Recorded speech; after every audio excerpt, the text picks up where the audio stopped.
a hopeful anticipation, a time when the faithful prepare their hearts for the coming of the Messiah. This first week invites us to pause for a while, reflect, and ready ourselves for the transformative joy of the season.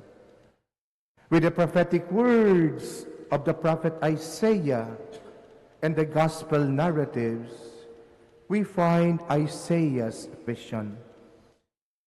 Isaiah the prophet envisioned a glorious feast on the Lord's mountain, symbolizing the Messianic age where God provides abundantly for all. I repeat, God provides abundantly for all people. Do you believe that He provides for us all? Yes, very good. That is why Isaiah's prophecy is very rich and imagery of joy, abundance, divine presence, reminding us that God's power can fulfill the deepest need of mankind. And this vision calls us to trust in God's promise, even when they seem distant and bleak. Isaiah speaks of the day when mourning will be replaced by celebration, and dead shroud will be lifted up. The day is not just a future event, but a reality initiated by no less than Jesus. That is why it encourages all to recognize the signs of God's kingdom already at work in our lives now. We don't simply look for it in the near future, but it is happening now. The fulfillment of God's promise begins now and calls us to act not only with faith, but above all in hope. Despite the limited resources, Jesus multiplies the loaves by feeding thousands. I remember a story of two brothers. One day, the married brother thought to himself, I pity my younger brother. He is single. Who will care for him in the near future?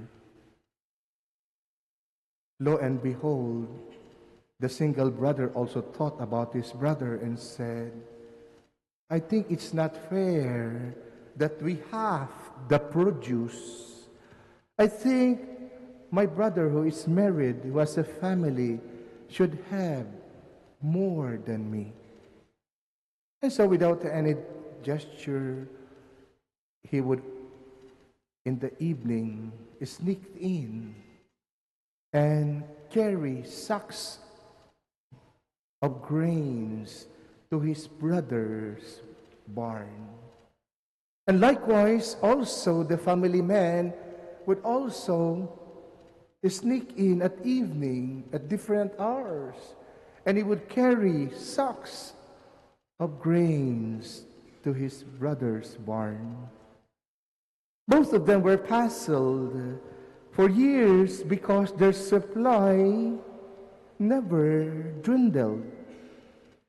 Then one dark night, the two brothers bumped into each other, and slowly it dawned on them what was happening. They dropped their sacks and embraced each other. But dear friends, the challenge for us is whatever we have in life, we have to share it with others. And as I usually would tell you, blessings and graces, we are simply conduits. We are simply channels of all those graces. We don't own it ourselves. That is why if there are opportunities for us to share those blessings, we should always share those blessings.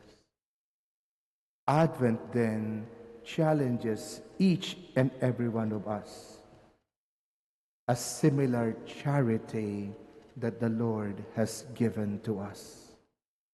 It is a reflection of God's generosity, not only in text, but also and above all in action. That is why I would always remind my seminarians, doing the best not only for yourself, but doing your best for others.